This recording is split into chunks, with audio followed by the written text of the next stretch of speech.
Shalom untuk kita semua. Hari ini kita akan belajar tentang ibadahmu yang sejati.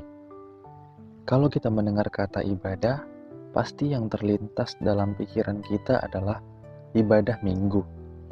Ini tidak salah, namun firman Tuhan mau mengajarkan kepada kita tentang yang namanya ibadah yang sejati.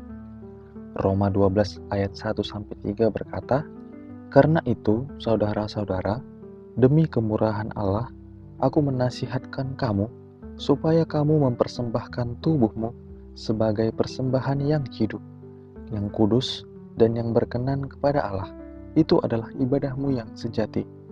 Janganlah kamu menjadi serupa dengan dunia ini, tetapi berubahlah oleh pembaharuan budimu, sehingga kamu dapat membedakan manakah kehendak Allah, apa yang baik, yang berkenan kepada Allah, dan yang sempurna."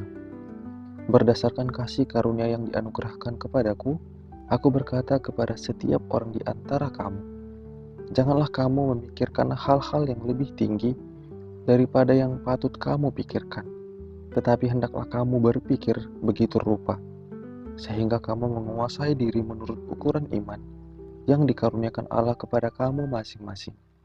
Dalam perjalanan hidup kita sampai hari ini, pasti sudah banyak hal yang telah kita konsumsi, dan tidak jarang itu sudah menjadi kebiasaan diri kita. Hal ini tentu bukan hanya tentang makanan, tapi gaya hidup kita secara total. Firman Tuhan berkata, "Janganlah kamu menjadi serupa dengan dunia ini, tetapi berubahlah oleh pembaharuan budimu, sehingga kamu dapat membedakan manakah kehendak Allah, apa yang baik, yang berkenan kepada Allah, dan yang sempurna." Dari bagian ini kita diingatkan agar tidak menjadi serupa dengan dunia ini. Tetapi, kita harus berubah oleh pembaharuan budi kita. Tentu, kita mengetahui bahwa dunia telah menawarkan begitu banyak kenyamanan dan kenikmatan.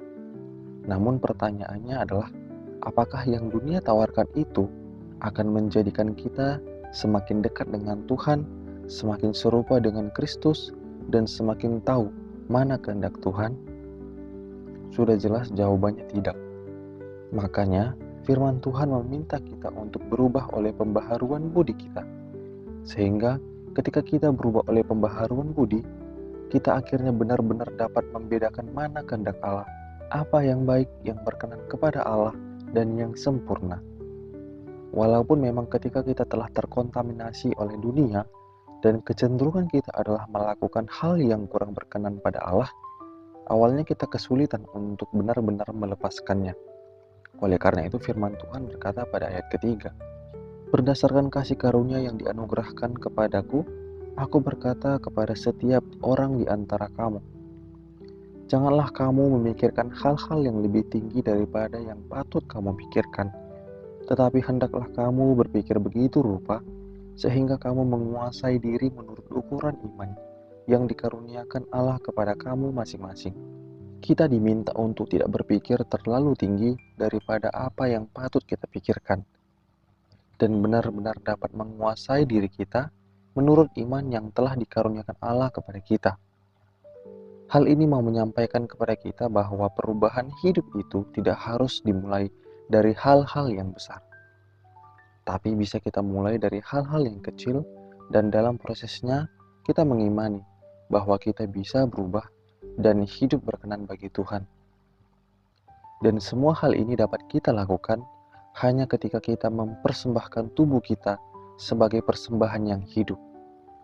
Mempersembahkan hidup kita seutuhnya kepada Tuhan akan membawa kita kepada hidup yang benar-benar dituntun oleh Tuhan, sehingga kita pun benar-benar dapat berubah oleh pembaharuan budi kita.